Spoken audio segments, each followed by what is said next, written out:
보통 사역자들의 생각입니다. 보통 교회 일을 하면 하나님이 축복하시고 건강도 주시고 또 자녀들에게도 좋은 길을 여시고 이런 생각을 일반적으로 할 수 있습니다. 그러나 베드로는 우리하고 좀 생각이 다른 이야기를 합니다. 그 다른 이야기 중에 하나가 바로 하나님의 일을 하면 축복도 받을 수 있지만은 그렇지 않고 오히려 고난을 받을 수도 있다, 이 얘기를 하고 있습니다.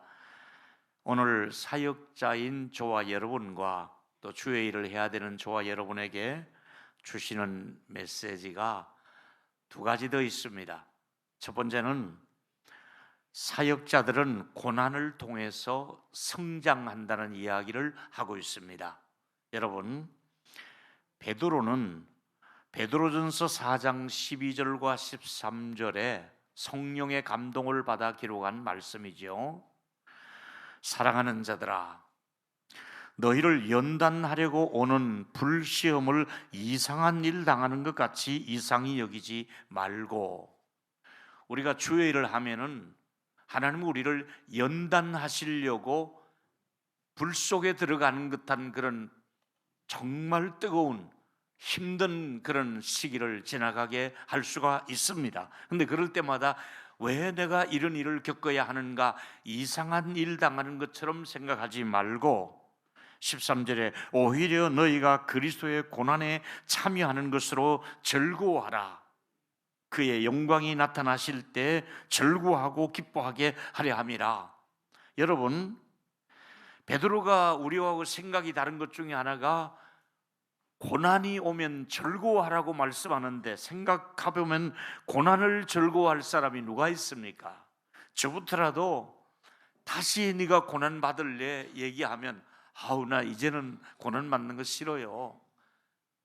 이제 우리 고난 받는 것 정말로 원치 않습니다. 아마 이 자리에 계신 모든 분들이 여러분도 고난 받는 것을 원치 아니하실 것이고 우리 자식들도 고난 받는 것만큼은 원치 아니할 겁니다. 지금보다 훨씬 더 좋아지겠으면 좋아졌지 더 나빠지는 것은 아무도 원치 아니할 것입니다. 그런데 왜 고난받는 것을 즐거워하란 말인가? 여러분, 고난받으면 첫째로 늙어요. 사람이 고난이 심하면 심할수록 얼굴에 고난받은 흔적이 나온단 말이에요. 고난이 심하면은 늙어요. 늙는 걸 좋아할 사람은 없잖아요. 아무도 늙는 거 좋아할 사람 없어요. 고난이 심하면 늙을 수밖에 없어요. 마음고생하면은 늙어요. 그런가 하면 고난이 심하면 죽음의 골짜기로 내려가는 것 같아요. 사망의 음침한 골짜기가 바로 고난의 골짜기거든요. 그러다 보니까 고난을 피해 가려고 하지 아무도 그 고난을 환영하거나 고난 속에 들어가고 싶지 않는단 말이에요. 그런데 베드로는 고난을 당하면 오히려 기뻐하고 즐거워하라고 말씀하고 있으니, 여러분, 믿지 않는 사람도 고난은 좋아하지 않고 믿는 사람들도 고난은 좋아하지 않습니다. 우리 모두가 베드로가 한 이 말이 잘못된 말이 아닌가? 왜 고난을 받을 때 즐거워하라 한 말인가? 말도 안 되는 얘기 아니야? 그러면서 우리가 받아들이기가 좀 거북합니다. 그런데 베드로가 고난당하는 것을 즐겁게 여기라고 할 때는 이유가 있습니다. 여러분, 그만한 가치가 있기 때문에 그렇게 말씀하셨거든요. 베드로는 한 줄 더 떠서 베드로전서 4장 13절에서 14절로 이어지면서 또 다른 말을 하고 있습니다. 13절 한 번 더 읽습니다. 시작. 오히려 너희가 고난 참여하는 것으로 즐거워하라. 이는 그의 영광이 나타나실 때 너희로 즐거워하고 기뻐하게 하려 함이라. 너희가 그리스도의 이름으로 치욕을 당하면 복 있는 자로다. 영광의 영 곧 하나님의 영이 너희 위에 계심이라. 할렐루야. 여러분, 고난을 당할 때 복이 있다고 말하는 거예요. 아니, 고난 안 당하는 것이 복이지 고난 당하는데 왜 복입니까? 왜 고난을 복이라고 이야기합니까? 갈수록 점점 이상한 얘기만 하시네요. 고난당하는 것을 즐거워하라 그러고 고난당하는 것을 복이라 그러는데, 또 그 다음에 고난당할 때에 하나님의 영이 함께 하신다, 성령이 고난당하는 사람 곁에서 그를 위로하고 격려한다, 이 말이거든요.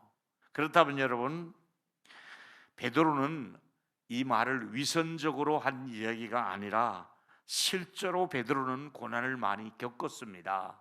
대표적으로 사도행전 5장에 가면 부활하신 예수님을 자꾸 동네에 다니면서 전하니까 관원들이 불러가지고 더 이상 부활하신 예수님 얘기를 하지 말라 하고 어떻게 합니까? 매를 칩니다. 매를 치고 보내줍니다. 때리고 내어놓습니다. 사도행전 5장 40절과 41절에 보니까 그들을 옳게 여겨 사도들을 불러들어 채찍질하며 예수의 이름으로 말하는 것을 금하고 풀어줍니다. 사도들은 밖에 나가서 하는 말이 그 이름을 위하여, 예수를 위하여 능욕받는 일에 합당한 자로 여기고 오히려 기뻐하면서 공의 앞을 떠나니라. 매를 맞았는데 기뻐하고 나가는 거예요. 왜? 우리가 예수님 때문에 매를 맞고 또 이렇게 체포당하고 이렇게 어려움을 당하는 것은 오히려 영광스러운 일이고 감사한 일 아니냐, 이러면서 기뻐하며 그들을 공의 앞을 나서서 오히려 선포하고 있었단 말이지요. 여러분, 아마 매를 살짝 때리는 흉내만 내고 살살 때리거나 아니면 매 맞은 뒤에 미안하다, 합의하자, 이래서 합의금을 두둑하게 챙겨주니까 뒤에 돈이 두둑하게 들어오니까 기뻐하며 나갔을까요? 아닙니다. 거기 뭐 매 맞았다고 합의금도 없고 때렸다고 사과한 것도 없어요. 그런데도 매 맞고 나니까 오히려 기쁜 것은 매 맞은 사람에게 예수님을 사랑하는 뜨거운 열정이, 매를 맞을수록 핍박을 받을수록 고난을 당할수록 예수 믿는 사람에게는 사랑하는 예수님에 대한 뜨거운 열정이 솟아나기 때문에 합당하게 여겼고 기뻐하고 그 문을 나설 수가 있었던 것입니다. 우리가 이렇게 사역을 하고 살아가야 될 줄로 믿습니다. 그렇습니다. 사단은 고난을 통해서 예수님을 때렸습니다. 채찍질을 가했습니다. 그러나 예수님은 사단의 머리를 발로 밟았다고 성경은 말하고 있습니다. 로마서 16장 20절에 보니까 바울이 로마서의 끝부분에 사단이 괴멸될 것을 말하고 있습니다. 평강의 하나님께서 속히 고난을 당하는 우리들에게 속히 하실 일이 뭡니까? 사단을 너희 발 아래에서 상하게 하시리라. 하나님께서 우리에게 주시는 은혜는 평강이고 사단은 반대로 발로 밟도록 그렇게 한다고 말씀하고 있습니다. 우리를 괴롭히는 사단은 예수님의 발에 밟히는 존재가 된다는 것을 여러분 믿기를 축원합니다. 사단은 밟히는 존재입니다. 우리가 매를 맞을 때 사단은 오히려 예수님의 발에 밟히고 만다, 이 말이지요. 영적인 눈을 뜨고 보면 우리가 고난받는 현장에 우리만 고난당하는 것이 아니라 사단의 머리를 우리 예수님이 깨트리고 있다, 이 말이지요. 다른 말로 하면 영적인 전쟁이 있는데 그리스도인들은 고난을 겪으면서 예수님께서 사단을 패배시키는 가운데 그 전쟁을 겪는 동안에, 그 고난을 통과하는 동안에 영적으로 자라나게 한다, 이 말입니다. 영적으로 성장합니다. 하나님의 일을 하는 주의 종들은 고난을 통과하면서 영적으로 단단해지고 자라나는 거예요. 신학생 시절에 왜 하나님이 연단을 주시는가? 왜 목회 초년에 연단을 주시는가? 왜 개척교회를 할 때 어려움을 겪게 하시는가? 더 단단하게 하고 자라나게 하고 성장시키시려고 하나님께서 그 필수 과목으로 고난 과목을 하나님이 집어넣으셔서 그 속에서 성장하게 하시는 하나님의 섭리인 줄로 믿습니다. 고난을 통과해야만이 성장하기 때문에 그 고난을 기쁨으로 맞이하고 그걸 복으로 여기라고 말씀하고 있습니다. 우리가 세상 사는 동안에는 자신과 싸워야 됩니다. 마귀와 더불어 싸워야 됩니다. 죄와 더불어 싸워야 됩니다. 우리의 싸움의 대상이 악한 원수 마귀와 내 자신과 죄와 더불어 싸우는데, 그 싸우다 보면은 내가 영적으로 점점 성장해가는 모습을 우리가 볼 수가 있습니다. 여러분, 싸우다 보면 평강의 주님께서 우리 편 되시고 악한 원수 마귀는 발로 밟는다고 말씀하고 있지 않습니까? 여러분, 내가 고통당하는 동안 만왕의 왕이신 예수님께서는 사단에게는 타격을 줍니다.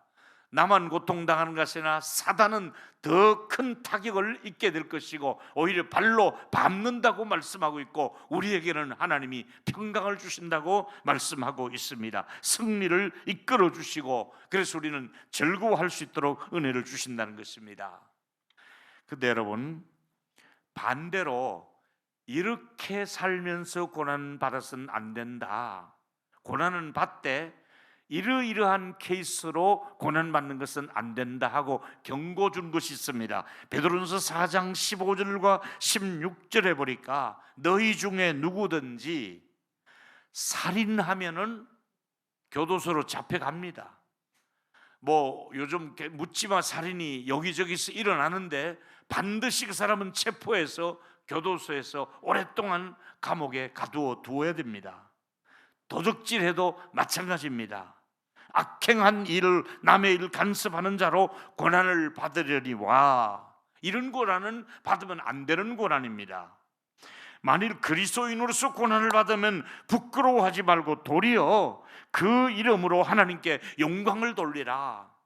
도적질하다가 고난당하는 것은 고난당해도 마땅하다, 네가 잘못해서 받는 거니까 그런 고난은 받아야 된다. 근데 그리스도인들은 도적질하거나 살인을 하거나 이런 것 때문에 받는 고난이 아니라 그리스도를 위해서, 교회를 위해서, 복음을 위해서 고난당하는 것은 오히려 하나님께 영광이 될 수 있다고 말씀하고 있는 것입니다.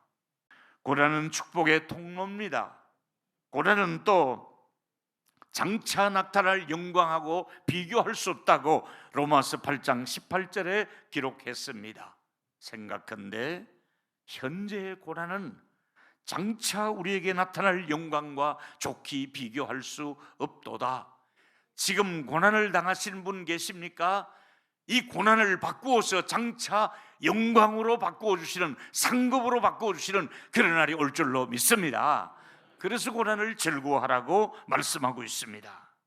고난이 찾아올 때 사단은 우리에게 찾아와서 하나님이 너를 버리신 거야, 하나님이 너를 기뻐하지 않아, 하나님이 너를 벌주고 있는 거야, 이런 속삭일 때마다 오히려 우리 마음속에는 요한복음 10장 28절의 말씀으로 무장을 해야 됩니다.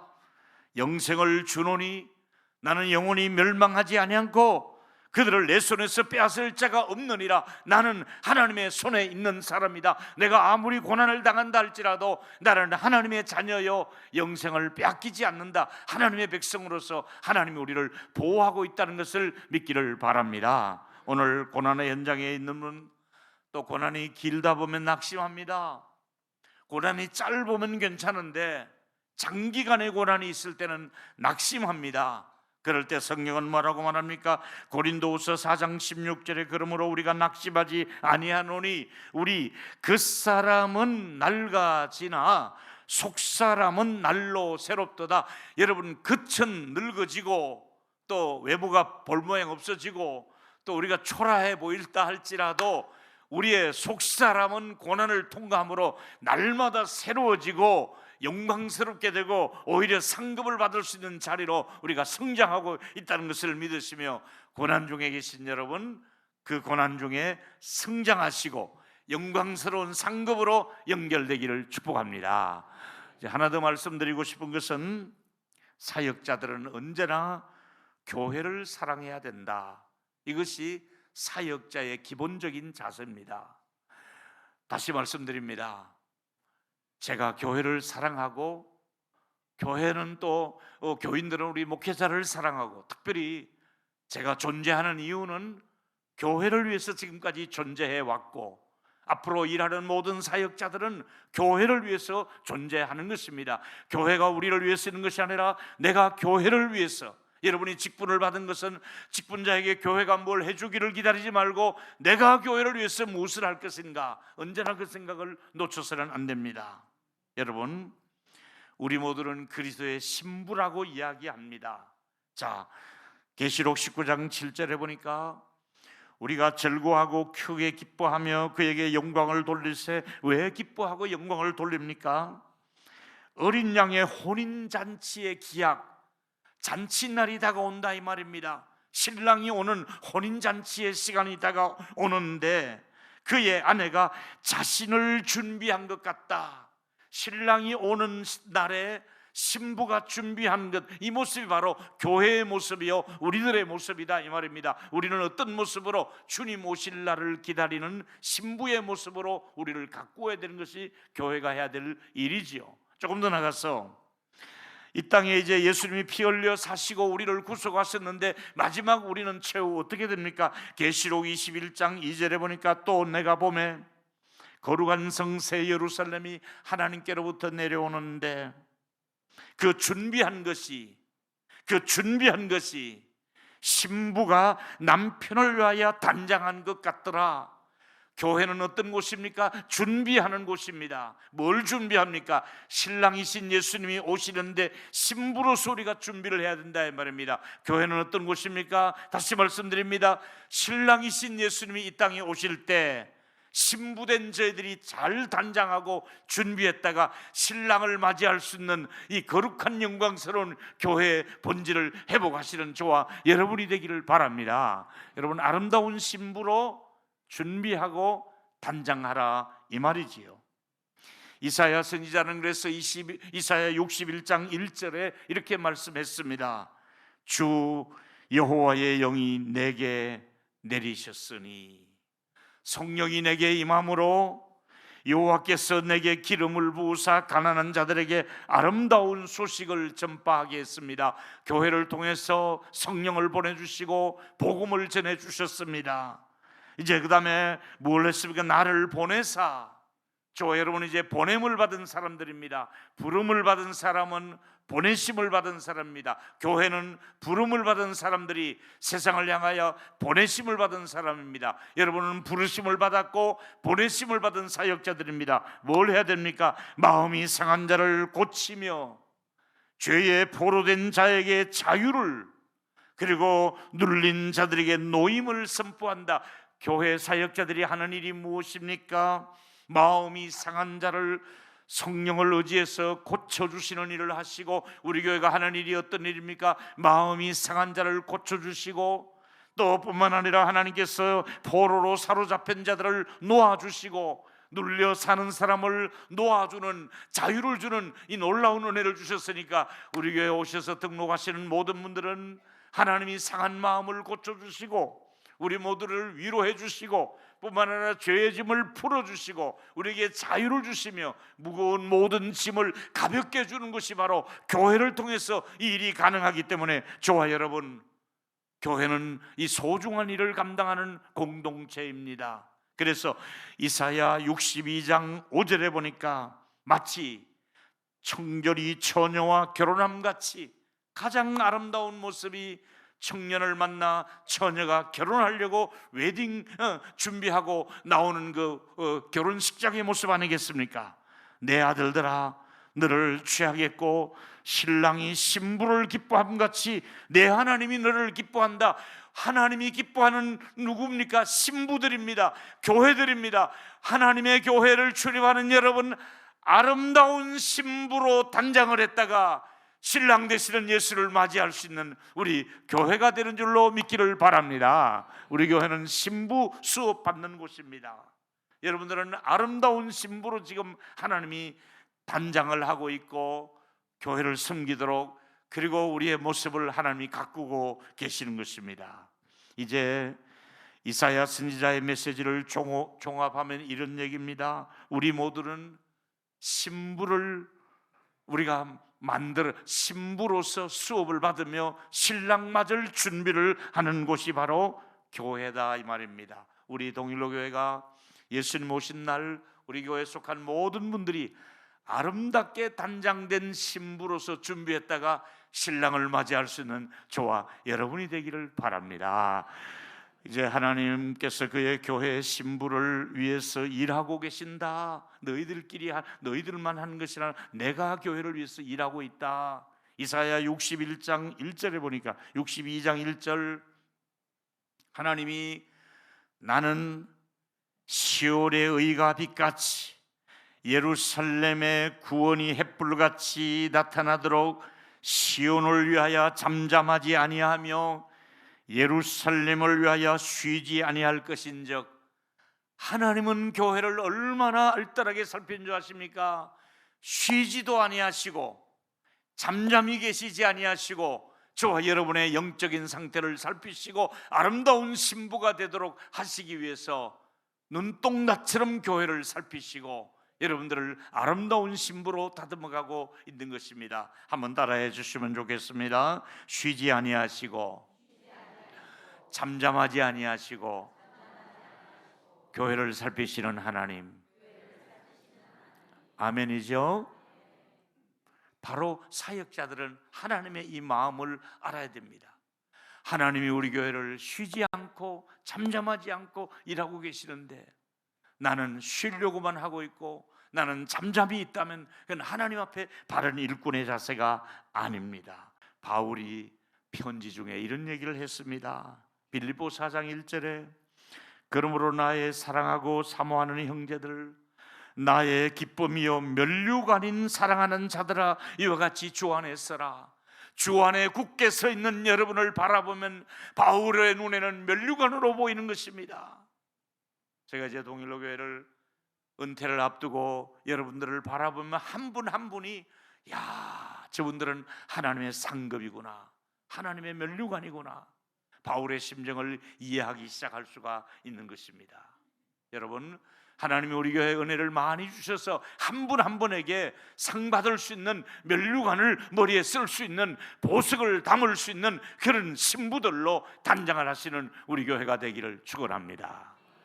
신랑 신부가 다듬은 그 모습을 성경에서 묘사하면서 내가 너를 이렇게까지 사랑한다. 따라했으면 좋겠습니다. 교회는 예수님의 신부들의 모임이다. 시작. 한 번 더. 교회는 가장 귀한 보물들이 있다. 예, 교회 안에서 보물을 하나님이 달아주시거든요. 여러분, 한 분 한 분에게 너는 나의 면류관이다, 너는 나의 보석을 내가 달아줄 수 있다, 보석으로 꾸며주신 것이죠. 하나만 더 따라합시다. 교회는 이 땅에서 하나님의 은혜를 미리 맛보는 곳이다. 아멘. 그래서 이번에 제가 보던 책을 9가지 내용을 6가지로 줄여서 여러분에게 설교로 만들었다고 말씀했습니다. 결론입니다. 이 책의 모든 결론을, 이번 설교 2번의 설교의 결론은 이겁니다. 우리 모두는 사역자로서 이런 마음을 가지고 교회를 섬겨야 되고, 저도 그렇고 우리 모두가 이 마음을 가지고 교회를 섬기라, 이 말입니다. 첫째로 뭡니까? 사역자로서 나는, 시작. 사역자로서 나는 하나님을 즐거워하는, 하나님을 즐거워할 수 있기를 바랍니다. 하나님을 모시고 사는 것이 즐거워야 됩니다. 신앙생활이 즐거워야 됩니다. 두 번째, 나는, 시작. 사역자로서 나는 십자가만을 내 자랑이 아니라 십자가를 자랑하고 은혜를 자랑하라, 이 말이지요. 십자가를 자랑하는가. 세 번째, 사역자로서 나는, 시작.